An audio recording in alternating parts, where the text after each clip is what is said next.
Nous arrivons à la fin de la purge en ce moment. Je pense que on est en train de toucher un bottom. Je vais t'expliquer tout ça dans cette vidéo. Voilà, les 4 points qu'on va voir ensemble. C'est l'accumulation massive de Bitcoin par les super whales, le retrait massif vers les hardware wallets, donc c'est des preuves de stockage à froid, l'accumulation furtive sur les altcoins majeurs, principalement ETH et Solana, et aussi la confirmation structurelle via le diagnostic de FanEck. Donc on va regarder tout ça ensemble dans cette vidéo. Pensez à mettre un petit pouce bleu, à t'abonner à la chaîne si tu n'es pas abonné. Je te rappelle que tu peux me soutenir en allant sur patreon.com/makertronic. Tu pourras avoir mes vidéos exclusives sur le minage de crypto-monnaies. Je te rappelle que moi, je suis mineur de crypto-monnaie depuis 2018-2019. Voilà, mon truc, c'est d'arriver à trouver des cryptos qui vont performer et qui ne sont pas encore listés. Donc, le truc, c'est voilà, de rentrer le plus tôt possible pour avoir un maximum de coins. Eh bien oui, parce que le secret dans la crypto, c'est de rentrer le plus tôt possible. Je ne t'apprends rien, là, je pense. Et donc, d'accumuler un maximum de coins. Voilà. Et en plus, on s'amuse bien quand on fait du minage. En tout cas, pour les geeks comme moi, quoi. Voilà, je te rappelle que je ne suis pas conseiller financier, donc tout ce que tu verras dans cette vidéo n'est pas un conseil financier. On va pouvoir commencer la vidéo. Actuellement, il y a toutes sortes de preuves, et principalement 4 grandes preuves que il y a une accumulation qui est en train de se faire et que 2026, c'est l'année qui est l'année du bas du cycle et que donc effectivement, on est toujours dans des cycles plutôt classiques au niveau de Bitcoin. On est en train d'arriver à la fin de la purge même, j'ai envie de dire. Et donc, je vais te donner des preuves dans cette vidéo du fait qu'on approche de la fin de la purge. Alors d'abord, on a l'accumulation massive de Bitcoin par les super whales.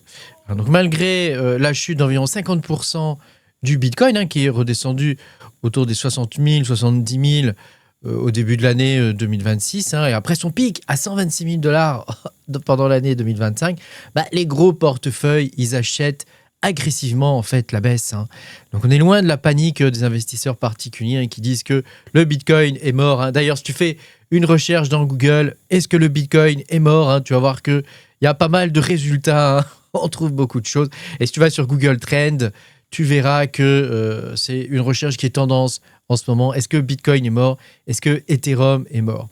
Actuellement, les baleines, elles détiennent les baleines qui détiennent plus de 1000 Bitcoins ont accumulé environ 152 000 Bitcoins supplémentaires en seulement 30 jours entre fin janvier et fin février. Donc ça porte leur réserve à 3,2 millions de Bitcoins, ce qui est un record depuis 2024. Donc les super whales, c'est-à-dire celles qui ont un capital qui est supérieur à 10 000 Bitcoins, 10 000 Bitcoins et plus, elles ont augmenté leur domination en fait pendant ce bear market.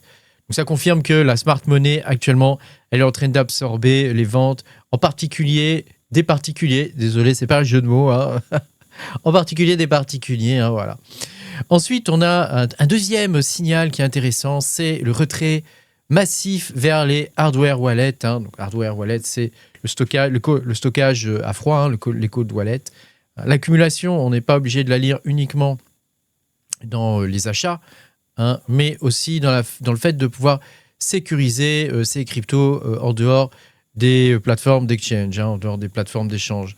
Donc ça valide l'argument de l'accumulation. Donc si on regarde au niveau des données on-chain de la fin février 2026, on a des retraits colossaux depuis les exchanges. À titre d'exemple, l'analyse des portefeuilles par Look On-Chain, ils ont repéré une seule baleine qui retirait plus de 20 000 ETH, environ 38 millions de dollars de Binance par exemple. Et tout ça justement en quelques heures. Donc tu vois que est-ce que Vitalik a vendu au bottom? Ça serait assez rigolo en vrai qu'il ait vendu au bottom. Ça voudrait dire qu'il est complètement largué, le pauvre garçon. Bon, on verra bien ce que l'avenir nous dira, mais en tout cas, voilà, il y a ça, il y a ces histoires de retrait massif. Donc, si tu veux, ça réduit en même temps la liquidité qui est disponible à la vente et ça confirme du coup que les capitaux sont transférés vers des portefeuilles froids, des cold wallets, pour une conservation à long terme. En attendant, évidemment, la prochaine phase d'expansion. Voilà. Ensuite, nous avons l'accumulation furtive. Il y a une accumulation qui est en train de se faire, qui est cachée au niveau des altcoins majeurs, principalement Ethereum et Solana. Ça, c'est un comportement des institutionnels, un comportement qui est stratégique au niveau des institutionnels sur les altcoins.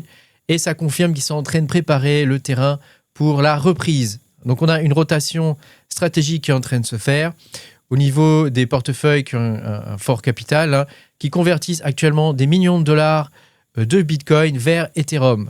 Donc ça, c'est quand même un signal assez important. Ils utilisent même la DeFi pour emprunter des stablecoins afin d'acheter de l'Ethereum à bas prix. Et puis, nous avons aussi des achats continus de Solana, malgré une baisse de 46%. Je crois que Solana, aujourd'hui, il était à 88 $, il me semble, quelque chose comme ça.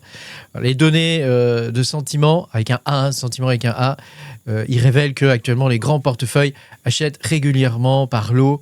Donc, ça indique quand même une anticipation de la croissance au niveau de l'écosystème institutionnel plutôt qu'une spéculation à court terme. D'un autre côté, il faut faire attention quand même avec Solana parce que on est passé, de mémoire, on est passé de 4 millions 400 000 traders, je crois, un truc comme ça, à vraiment très peu, à 4 millions de traders, à 700 000 traders. Donc tu vois que Solana a quand même perdu beaucoup de sa superbe. Voilà, méfiez-vous quand même au niveau de Solana. Ça peut être un bon coup à jouer, cela dit. Voilà. Et puis, on a enfin des confirmations structurelles. C'est le diagnostic que nous fait Jan van Eck.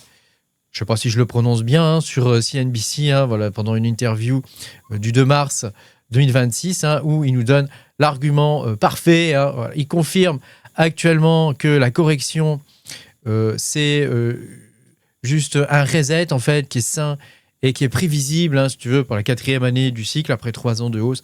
C'est quelque chose qui est logique et qui est normal au niveau de Bitcoin. Donc, il rejette, lui, l'idée d'un effondrement systémique. Voilà, est-ce qu'on a touché le bottom? Voilà, c'est là la grande question. En tout cas, eux, ils continuent d'accumuler et ils achètent la baisse. Voilà, il rappelle aussi que les fondamentaux, ça reste véritablement les seuls maîtres du jeu sur le long terme.